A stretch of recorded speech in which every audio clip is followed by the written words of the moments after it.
Eu vi um vídeo do Bruno Faguion e depois eu assisti um vídeo do Ryan Santos. E os dois estavam falando sobre o modelo de negócio do futuro, sobre as profissões do futuro.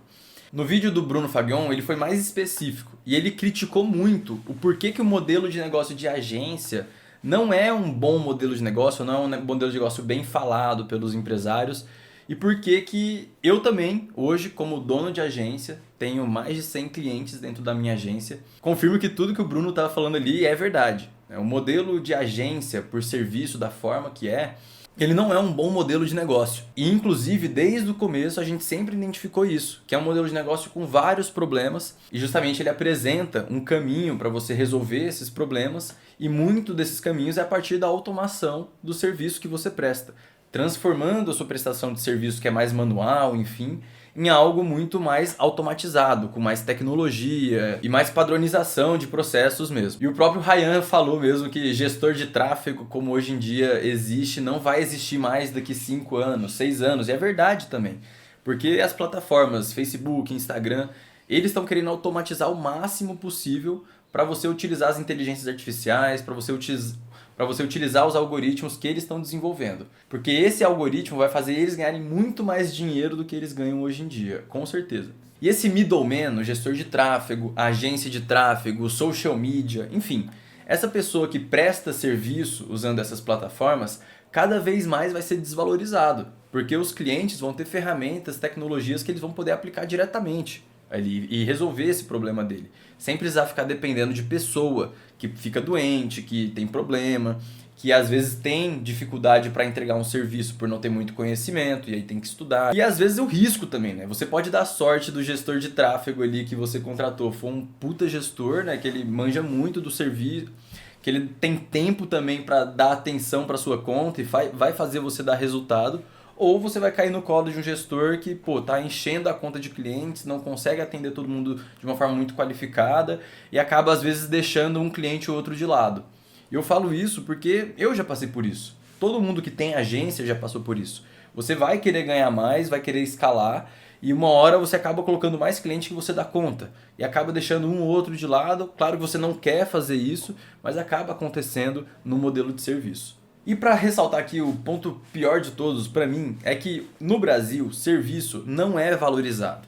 Em qualquer segmento, tá? Se você pega prestador de serviço, sempre reclamou disso no Brasil. Aqui no Brasil você não tem uma valorização do trabalho manual. Agora está melhorando um pouco, mas principalmente para os trabalhos mais escassos. E não é porque está valorizando mais, é porque está faltando mão de obra. Então pedreiro, marceneiro, serralheiro, hoje em dia são mão de obras que estão ficando cada vez mais cara, mas não é porque o mercado decidiu valorizar eles, é simplesmente porque tem falta de demanda. Agora, você pega uma mão de obra que está sobrando aí no mercado, que nem gestor de tráfego, né? Você balança uma árvore e cai um gestor de tráfego do Sobral ali. O gestor de tráfego hoje é o Uber do tráfego pago, né? Olhando para o Uber, mesma coisa. Antigamente, o Uber ganhava muito, porque fazia muita corrida, sempre ganhava uma porcentagem alta, estava pegando todas as corridas ali. Agora a demanda aumentou, os Ubers também estão recebendo menos, naturalmente. Não é disso que eu estou querendo falar aqui não, acho que eu estou divagando demais. Vamos direto pro ponto, né?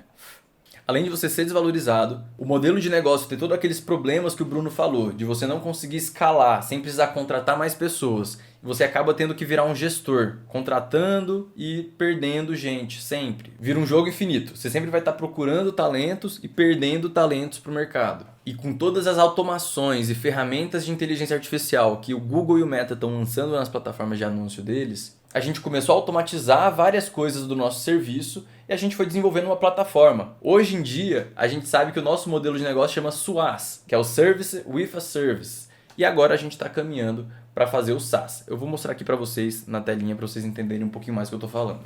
Então a minha ideia aqui é justamente essa, né? A gente começou inicialmente como um serviço, né? Então sendo um serviço era muito manual, né? Eu tinha todos aqueles problemas de mão de obra. Se eu colocasse 10 clientes a mais, eu teria que contratar uma pessoa a mais. Enfim, tudo aquilo que o Bruno falou.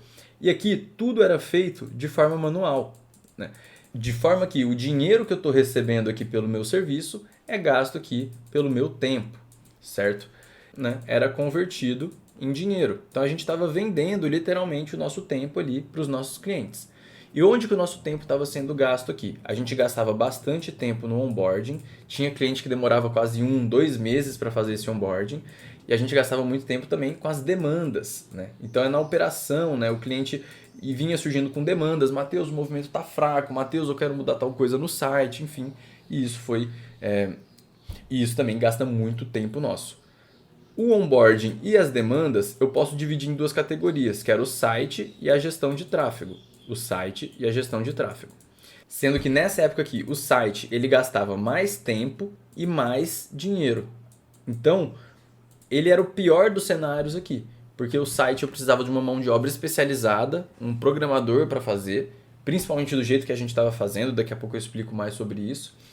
E o gestor de tráfego, a gente precisava sim de mais tempo, só que não existia ainda gestor de tráfego. Eu estou falando aqui que eu comecei a prestar esse tipo de serviço em 2017, 2018.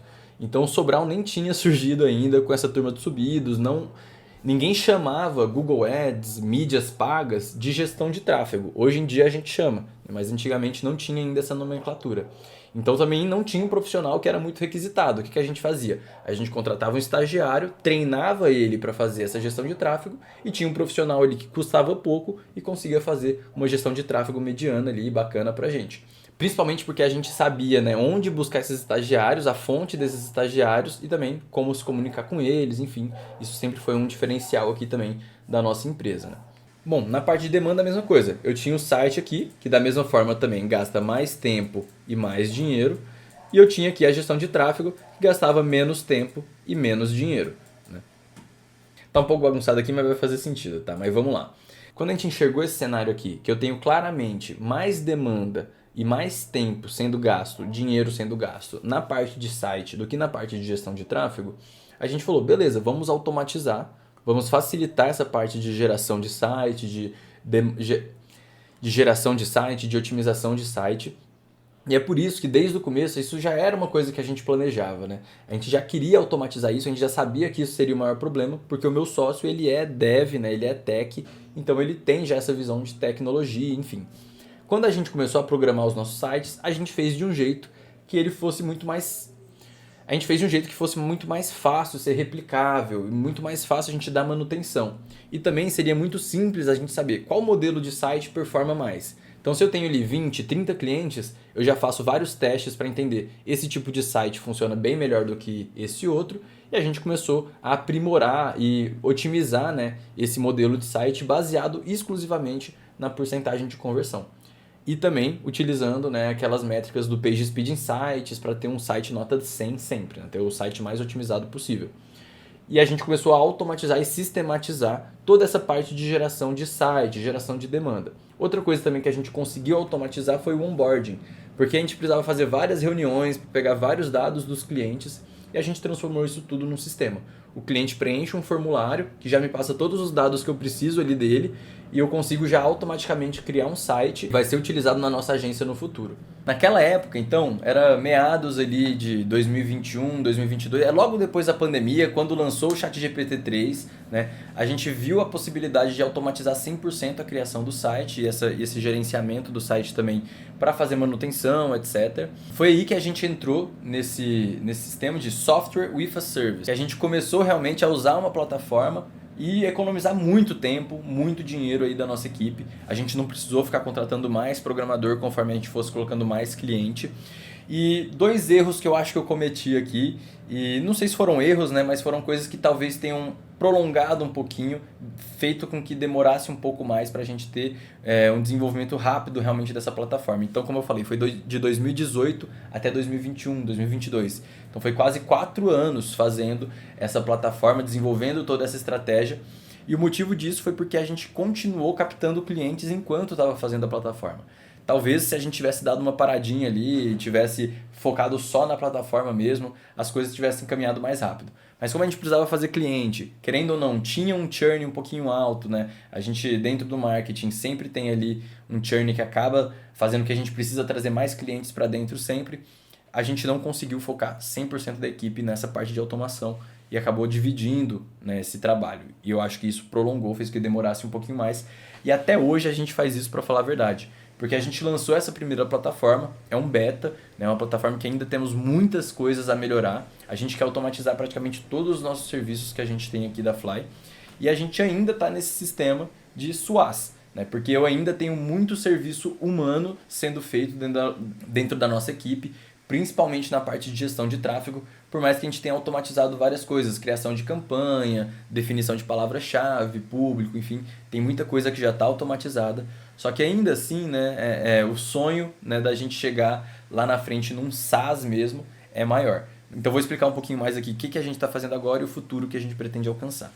Então beleza, que nem eu falei, isso daqui aconteceu ali entre 2018, né, até 2022 aproximadamente, 2021, 2022, e aí sim a gente entrou no modelo que a gente chama de SaaS agora, né? A gente não chamava disso antes, agora a gente está chamando de SaaS porque a gente está vendo que no mercado tem muita gente usando essa nomenclatura, enfim, e eu acho que encaixa muito bem com o que a gente tem aqui. Uma diferença do nosso SaaS é o seguinte, eu não estou utilizando uma plataforma de terceiros. Isso também foi uma coisa que fez que demorasse 4 anos para a gente sair do serviço para o SaaS. A gente desenvolveu a nossa própria plataforma utilizando o Bubble. A gente comprou o curso do Renato Assi, não sei se vocês conhecem aqui do YouTube também, e a gente desenvolveu o nosso próprio sistema para automatização dentro do Bubble. Porque a gente não tinha encontrado nenhuma inteligência artificial na época que fosse boa o suficiente para fazer um site tão bom quanto o nosso. Então a gente falou, beleza, vamos fazer a nossa própria plataforma então, vamos utilizar... A gente utilizou o Bubble para facilitar esse processo de programação, né? Porque não tinham só programadores na nossa equipe e a gente conseguiu aproveitar também toda a nossa equipe para fazer esse desenvolvimento. E aqui a gente chegou num sistema, né, que é semi-automático. Ele ainda não é automático, né? Ele ainda não é 100% automático, porque ele não é um SaaS, né? Mas ele também não é manual. Eu tenho aqui também uma venda de tempo, né? Do mesmo jeito no serviço. Como ele é semi-automático, eu ainda tenho um pouco de serviço sendo oferecido, mas eu tenho também aqui uma tecnologia, né? Então a minha tecnologia por trás faz com que eu economize um pouco do tempo e aqui eu consigo ganhar mais dinheiro, né? Então, Matheus, automatizei, eu reduzi meu custo. Mas lembra, o serviço é desvalorizado no Brasil e a tecnologia é valorizada. Então, conforme você automatiza, reduz os seus custos, você também pode cobrar mais, o que aumenta a sua margem. Isso eu estou falando quem vive na prática, tá? Quando eu fazia o site na mão, que a gente ia fazendo esse processo manualmente com o cliente, validando, eles valorizavam muito menos e eles pediam muito mais alteração do que hoje em dia, que é um processo 100% automático. E que eu falo, o site é desse jeito porque a inteligência artificial sabe o melhor jeito de fazer site e a nossa tecnologia sabe que o nosso site tem que ser assim. Então o cliente pede menos demanda, gera menos trabalho e paga mais caro por isso. Beleza, e o que a gente automatizou aqui? Principalmente as coisas que a gente gastava mais tempo, né? Então o onboarding hoje, né? O onboarding ele é 100% automático, né? O cliente entra numa página, ele preenche o cadastro, ao fim desse cadastro o site dele é criado, já gera um link de pagamento, o cliente entra lá no link de pagamento e efetua o pagamento. Não preciso gerar contrato, eu não preciso de comercial para ficar criando esse daí, mandando boleto, o cliente esquece de fazer o Pix, né? Eu não preciso pegar as demandas, eu não preciso pegar as informações para passar para o programador fazer o site, aí devolve para o cliente, aí ele pede alteração, aí manda para o programador. Não, é tudo feito numa lapada só, de uma vez só. E isso fez com que fosse tudo muito mais barato. O onboarding ficou muito mais barato e mais rápido, né? O que é isso? O que isso adiciona também? O cliente tem resultado mais rápido. Se o site está pronto rápido, em 5 minutos em vez de uma semana, ele vai ter resultado em 2 dias, em vez de 2 semanas. Entende como que as coisas funcionam? E o que está manual hoje em dia ainda são a parte de demandas, né? Então, se o cliente pede uma demanda de site, alguma delas a gente consegue fazer automático já. A gente coloca lá, ele já altera rapidão, pá, em 5 minutinhos está pronto. Outras demandas de site que são mais complexas, não. Aí tem que ir para o programador, aí tem um trabalho. Eu só vou gastar dinheiro com o programador aqui, né? Depois que o cliente já me pagou 1, 2 mensalidades, já está pedindo uma alteração mais cabeluda, enfim. Então aí eu gasto dinheiro sim com o programador. E ele vai ter ali também um gasto de tempo, mas é um tempo que é médio ali, não é nada muito grande não. E outra parte que ainda é muito manual é a gestão de tráfego, né? Então, as próprias plataformas do Google hoje são muito difíceis para você conseguir acesso à API, né? Então, hoje em dia a gente gasta muito tempo para fazer demanda, para gerar relatório, né? É um pouco complicado da gente conseguir automatizar tudo, né? A gente conseguiu automatizar algumas coisinhas, mas tudo da gestão de tráfego ainda é complicado. Tem como, né? Existem caminhos. A gente inclusive está conseguindo a validação já do Google para poder utilizar a API do Google Ads com um pouquinho mais de autonomia, né? Mas é o próximo passo, né? E aqueles 5, 10% que a gente acredita que vai demorar um pouquinho mais. Então, nesse modelo de SUAS aqui, a gente entrou em 2022, aproximadamente, e a gente está até hoje, né? Até atualmente, né?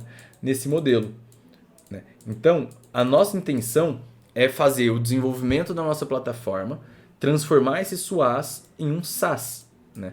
Que a gente enxerga sendo o nosso futuro, né? A gente tendo esse SaaS desenvolvido, eu vou ter 100% do fluxo automatizado de uma agência. E aí sim eu vou poder escalar uma agência de verdade.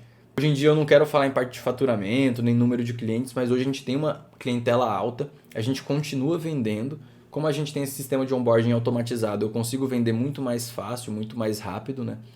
Mas eu não tenho pressa. A nossa ideia é desenvolver com calma e desenvolver uma coisa muito bem feita, bem estruturada e uma coisa própria também. Usar menos ferramentas externas, ferramentas de terceiros. Claro que existe muita coisa open source, muita coisa no mercado aí boa, mas a gente está tentando fazer o máximo aqui dentro mesmo para resolver os problemas que os nossos clientes já têm. Como o Bruno falou, né, é uma forma de desenvolver um software muito assertiva, porque o product fit, né, o problem solving desse problema já está aqui, né? Não tem como a gente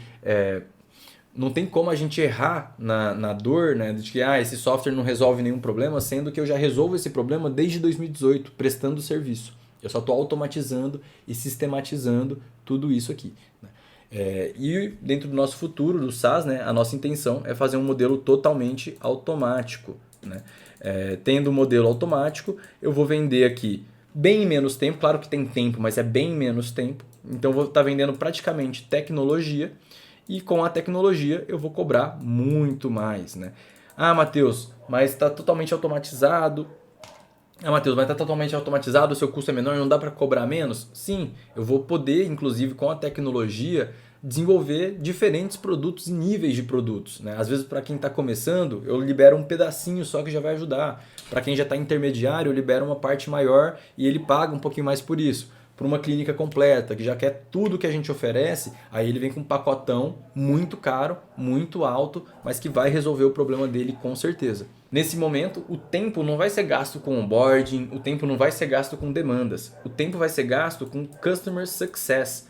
A intenção é que todo o tempo da nossa equipe de atendimento seja focado em dar a melhor experiência do usuário para o cliente, resolver os problemas o quanto antes, ter muita gente no WhatsApp para quando ele mandar mensagem já ter alguém resolvendo esse problema, né? Então é montar uma infraestrutura de suporte, de CS, que vai ser altamente treinada dentro da plataforma que a gente desenvolveu para conseguir ensinar e, enfim, dar suporte para esses clientes, que nem eu falei, né? Então, enfim, esse é o nosso modelo de negócio, é lá que a gente está querendo chegar. Por enquanto, o caminho está totalmente bootstrap. A gente pensa no momento que a tecnologia estiver um pouquinho mais consolidada, talvez captar investimento, buscar parcerias estratégicas, smart money, enfim.